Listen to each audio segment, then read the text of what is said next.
In World of Warcraft. Funny. All right, guys. Well, let's go ahead and I guess let's just jump right into game number 2. So. All right, take it away, man. All right, well, over at the 2 o'clock position on ESV Sandshorn Mists, we have SP Belky spawning as our red Terran player. His opponent over at the 8 o'clock position, sporting the blue trunks, is Mr. Rain Future, up 1-0 in this set. Now, this is ESV Sandshorn Mists, a map that's been used in the Korean Weekly, the ESV Korean Weekly. I don't know if you've tuned in for that, but some of you guys may have been able to see that then. And the ESV, formerly the IC Cup team, has some amazing map makers that they actually submitted probably 7 or 8 of our maps that we, put up for consideration. And so this one, we can take a look at it. There's your main. Pretty standard stuff. Not a lot of room behind the mineral, so a little bit easier to harass with Banshees, although you would have to go quite a long way to actually get there. And there were a couple of things that drew our eye to this map. Now, one, you have this little droppable area that actually leads right into the main. That was interesting for us, but we really like the way that the natural was set up. A lot of space here, but pretty easy to defend and take, so it leads to a little bit more macro games. Third's not too far away, but it's appropriately hard to defend. Now, another cool thing about this map is that there are no gold expansions. Once again, we like maps that didn't have as many gold expansions, not as many destructible rocks, and certainly not as many Xel'Naga towers. As there's only one Xel'Naga tower with, of course, a space shark that's sitting in the middle, and it doesn't actually watch a lot of the area that's around. You can just see the range of the Xel'Naga tower, and there's a lot of opportunities to actually skirt it and move around with multiple attack paths. It's something we liked very much. And there's also an island expansion here, but it's not like the old Lost Temple island, in which a lot of Terran players, that was just where they put their third, just because why not? Yeah, so that's kind of the quick and dirty of this map. It's very well laid out, and hopefully should make for some very exciting games. Well, I'm interested. Since you are a Terran player, why would you say it's not similar to Lost Temple? Because it seems like you could just lift off and go to the third right there, and it would be pretty secure for a third expansion. Oh, right? I think so, but I think that there's because you don't have to work at destructible rocks, because you don't have to actually, like on Lost Temple, you either take out destructible rocks for the gold, you take the island, or you move into a way undefended another main or natural, essentially. You know what I'm saying? So here, so we have a second barracks coming down. Does this pro get a scout on it? Yes, it does. The Marine clears it up, though. On this map, though, there's no destructible rocks to clear up, and you're at either of your possible thirds. This one's pretty easy to secure with a couple of siege tanks that are sitting down and watching those ramps. So if I'm a Terran player, I'm thinking about taking this base as a second, then this base as a third, and then possibly this one as a fourth if it gets long enough. So I see. So there's a better option for a third, right? And that's what we like. It doesn't. Whereas Lost Temple, it was like, hey, I might as well just go ahead and take that island. Right. This one, you have viable, even I would say better possibilities. Right. Well, interesting. We'll have to see if that's how this game's going to play out. You did mention Belky went for a 2 barracks expand here, or at least he went for 2 barracks. I would imagine he's going 2 barracks expand. Sure. We'll have to see. Kind of a blast from the past, though. Yeah. Strategy that hasn't been used a lot lately. I think on maps that you're not familiar with, you're always going to go with the safer version of an expand, although that gets thrown out of the window because in the last game we saw blue players get a very quick expand, especially Future, who went for a 14 Nexus. But we'll have to see how this is going to play out. As one Stalker's already making its way across the field, we have 2 gases occupied right now, so he's going to have a lot of tech going for him in a couple of minutes here, but he is moving out across the field with plenty of Stalkers, and it looks like he's going to try to apply a little bit of aggression with his ground forces, although there's already 2 barracks here, so I don't know how much damage he's going to be able to get. Yeah, it looks like he's going to get pushed away by the first few Marines already. And we have Concussive Shell with Marauder ready to hit the field here very soon, so if he sticks around for too much longer, he's actually going to regret that. This looks like, well, he's actually building up a ton of gas at the moment. Where is his command center? I was going to say this is the little bit slower variant where he tries to hit a timing and expands behind it, but he's actually going to have an enormous amount of units before he actually does move out. I think he's just going to do a big 2 barracks push and maybe grab an expansion behind it, or is he just going to try to do a big 2 barracks push? But as you're hinting at, the problem kind of is that he's not using a ton of gas at the moment, and well, he just got stim. Did he? It's very late though. Off of that, yeah. Is he just going to try and hit a 2-rack stim timing? Well, I don't even know if the stim timing won't be there. That's no. He's got 150 seconds until that actually comes up. So. Yeah, I didn't know if he was going to hold back and wait and expand and put out a few more units. This just seems very odd and unoptimized to me. Right. Yeah, I agree with you. Now he did move into the middle of the map, which has his Xel'Naga tower here, along with the space shark. So Future was there at the tower. He saw the entire army coming in. as well as the shark wandering around him. Yes. But he interestingly did not cancel his Nexus. I think he's going to rely solely on his sentries here to hold off the ramp, but the ramp being pretty large, he might need more than 2 force fields to hold that off. And there's 2 force fields going down, but it looks like Belky is going to keep this pressure coming. Can he squeeze in? He can squeeze in. And this is actually pretty bad for Future, as he's got to use more force fields to keep those Marines and Marauders away. And will he have enough to hold off the aggression from Belky? I don't know. Belky is doing quite a bit of damage as it is, and he's continuing to send reinforcements across the map, and now he is up the ramp. Oh, that's bad. Now these Zealots will actually be able to tank for a little while, especially if a Guardian Shield goes down. Where's the Guardian Shield? I think he just wants the force field right now, but I don't know if that's the right decision. His sentries are going down, and that's a critical unit to not lose right now, and it looks like Future's lost 1 sentry, 1 stalker. He might lose some more, but no, he's going to hold off the aggression with just barely enough forces. Oh, that was kind of a weird engagement. The Guardian Shield right there would have protected those Zealots. They could have gotten in there and done a huge amount of damage. But I don't think he had enough energy for Guardian Shield.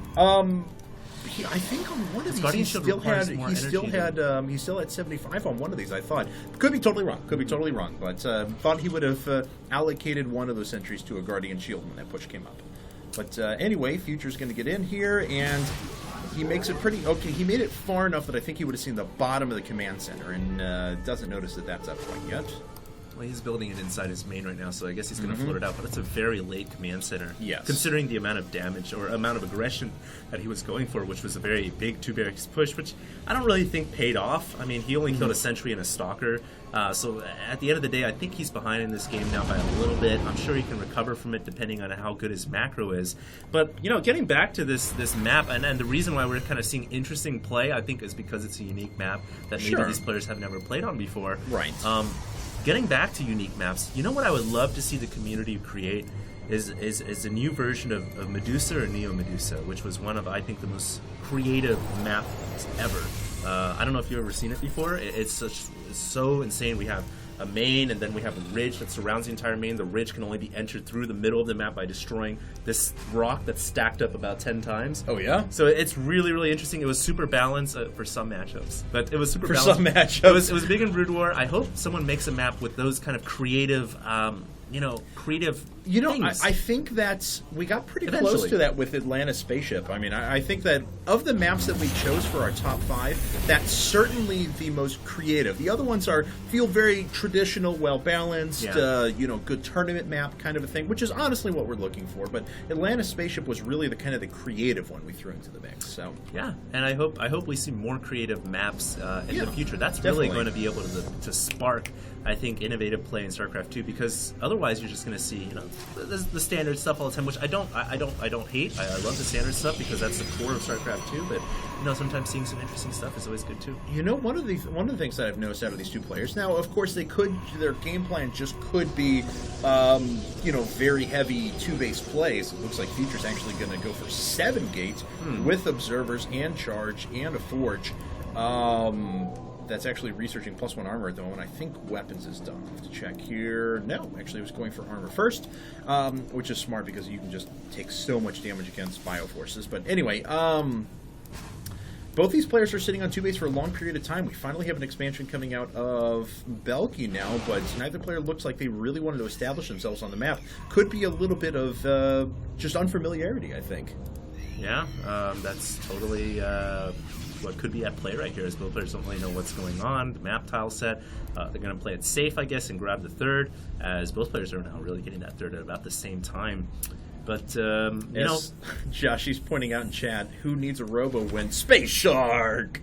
Space Shark arrives. Anyway, I'm sorry. Well, there's an observer tailing these Marines and Marauders right now. I wonder if Belky realizes that or not. I don't think he does. Otherwise, he would have dropped the comsat already. But right now, his entire force is revealed as he's pushing into the middle. And it looks like, Future's totally ready for this. He has an obs over the entire army. There's 3 obs out there now. Yeah, he'll be able to get plenty of forces in time to deal with this. Although, look at this. Belky may be going to drop onto that ledge area. No, he lifts off his forces. His forces come down. And now he drops his forces back down again. And he picks off a couple of units without really losing anything. And of course, he has an option of dropping right into the main here. Right, needs to get all the units down out of the second medevac, and does now. There we have a Guardian Shield, and an Archon making his way up. The units are starting to reinforce. Belky needs to start using these medevacs, though, and it looks like he is doing quite a bit of damage, as the Zealots have actually taken an enormous hit. They have to run back and start regenerating their shields. Oh, wow. Actually, Belky coming out big right there. Now he's going to drop on that low ground area. He is going to lose the medevac, but not before he unloads all of his cargo. And it looks like Belky now having an opening to run right into the main. And Future, where's his forces? He's totally out of position, and this is the map by design. Very easy to drop into that low ground area where it's kind of hidden, and now Future has to run all the way back in, and as a result, he's losing key structures here. Maybe not too important, but he's losing some of his structures for free. Fortunately, wasted about 4 Marines there, and wasn't able to pick those up, and actually lost quite a bit. He really wants that pylon. He's going to get it. I tell you what, there it goes. He is up in supply as well, although both players are floating quite a bit of resources for this stage of the game. They're starting to invest in more infrastructure at the moment, but we're going to need to see a little bit more macro. It looks like now that the battle is over, we see resources starting to be allocated, as unfortunately, Belky was actually quite supply blocked and is again. He has 3 supply depots coming up at the same time. Future actually not allocating his resources at all, really. There we go, warping in a couple of Templars and Warp Prisms. And queuing up the gateways. And queuing up the gateways. There is, but I really feel like Belky did some considerable damage to Future right there. I mean, honestly, he lost a total of maybe 4 Marines in that entire engagement and a medevac or 2, I believe. And honestly, at the end of the day, he did quite a bit of damage. He killed some Zealots. He killed, I think, an Archon. He killed a gateway and a pylon. He killed a couple pylons, actually. Really just harassing the Protoss wherever possible. And speaking of harass, we have a Zealot. Yeah, Future's actually denied this orbital command from sitting down for a long period of time. Finally, a bunch of Marauders are going to make their way up, and the Zealot is going to die, but he's effectively denied several hundred minerals worth of a time mined here, so this actually ended up working out pretty well for him. Yeah, not only that, but the SCVs now, really, they were main-arded to be there as the command center landed. Now they're all kind of moving in the middle of the map and not doing anything until they get back to that mineral field. But the damage was, I guess a little bit of harass was done there from Future. Now, it's really going to come down to the armies at the end of the day, because it's 3 base versus 3 base right now. We're going to have Templars with Storm, we're going to have Templars with Feedback, we're going to have Charge Lots, and we're going to have Archons against the very typical standard Marine Marauder Bioball. And really, it's going to come down to the spells. Do we have Ghosts on the field? Mobius Reactor looks like it's just on the way with the Ghost Academy. So it's going to come down to EMP, Snipe. It's going to come down to Storm and Feedback. And really a big, I guess, trade-off in terms of spells and who comes out ahead. And let's see if this Warp Person picked up a few Templar and then stopped. We'll see if he turns around and moves out here in a second. I think, too. Yeah, there we go. That's a big Charge Lot army, man. Yeah, he's making... That's finished +2 armor at the same time as he's pushing. Yeah, and that's just finishing right now. Robo-Bay coming up as well, so we'll be able to move into Colossus. He had the chance to switch into, depends on if he wants to stick on Archons or not here for a bit, of course.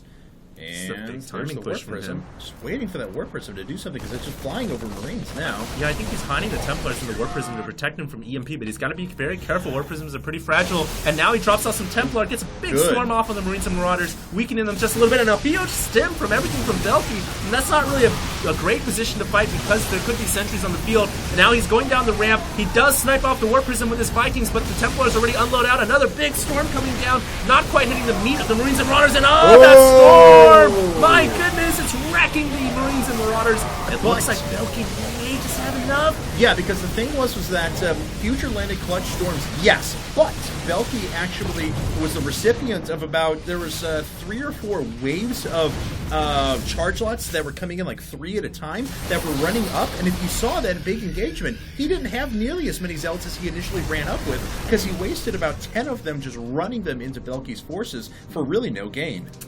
Yeah, not the best engage, I guess, and Belky kind of getting the better of that, despite him eating just some massive storms all over his army. It was a carpet storm bomb, and thankfully he had enough medevacs to keep his forces alive, just barely. Now, there are some charge lots running into the 3rd expansion, but really Marines and Marauders are already there, and I can't believe I'm saying this, but Belky is pulling out ahead in this game. He's ahead by 30 supply right now. He's doing some great work against Future, unbelievably. And Future, though he does have a 4th base, really he's not getting any benefit from it. And right now, Belky's got a great timing to make an attack happen.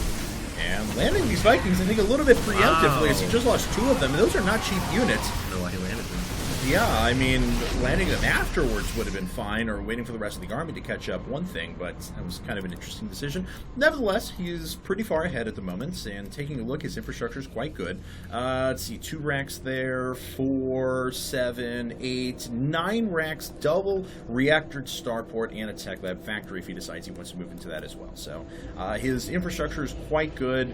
His upgrades are quite good. Future does have the superior economy at the moment, but I don't know, that's kind of getting neutralized by the fact that he just doesn't have nearly as many units on the ground. Yeah, he's just trying to warp in units right now, and he's trying to get a big Archon ball going. He has Colossus as well, but kind of out of position right now, and a big stim snipe could come down, and that's exactly what Belky's going to do. He's going to be able to pick off that Nexus. A Templar coming out. Templar only feedback, so as it doesn't look like he had enough energy for a Storm, and so the Nexus goes down, and Future, any benefit, any gain he had in this game has certainly gone down the toilet, as he's forced to come out with most of his army. That solo Colossus coming out, but it's going to get sniped by the Vikings. Beautiful play by Belky, and the Archon's really not getting in the mix of things, but the Storm does go down. It looks like Belky's going to pull out. Does he have enough fortitude in his army? He does, and he's going to be able to push that army back. Beautiful play by Belky. He may just snipe the Nexus once again. Yes, and I think that this entire army is going to go away, and Future's just going to have nothing left on the field. He's down less than 100 supply now.